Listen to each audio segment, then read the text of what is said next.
नमस्कार मित्रांनो, आताची सर्वात मोठी बातमी. उपमुख्यमंत्री अजित पवार यांच्या अकाली निधनानंतर त्यांच्या पत्नी सुनेत्रा पवार यांनी उपमुख्यमंत्री पदाची शपथ घेतली. त्यावर मुख्यमंत्री देवेंद्र फडणवीसांनी त्यांची पहिली प्रतिक्रिया व्यक्त केली आहे. तर संपूर्ण बातमी जाणून घेऊया. त्याबद्दल आपल्या चॅनलला सबस्क्राईब करायला विसरू नका.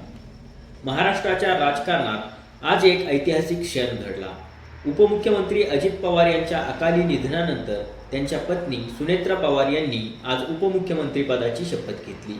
मुंबईतील लोकभवन येथे हा शपथविधी पार पडला. या शपथविधीनंतर मुख्यमंत्री देवेंद्र फडणवीस यांनी पहिली प्रतिक्रिया व्यक्त केली आहे. त्यांनी सोशल मीडियावर पोस्ट करत सुनेत्रा पवार यांच्या धाडसाचे कौतुक केले असून हा शुभेच्छा देण्याचा प्रसंग नसून कठीण परिस्थितीत घेतलेला निर्णय असल्याचे म्हटले आहे. तसेच अजित पवारांच्या कुटुंबियांच्या पाठीशी भारतीय जनता पक्ष आणि महायुती सरकार खंबीरपणे उभे असल्याचे आश्वासनही दिले. पंतप्रधान नरेंद्र मोदी यांनीही सुनेत्रा पवार यांचे अभिनंदन करत त्या राज्यातील जनतेच्या कल्याणासाठी अथक परिश्रम करतील आणि अजित पवारांचे स्वप्न पुढे नेतील असा विश्वासही व्यक्त केला आहे.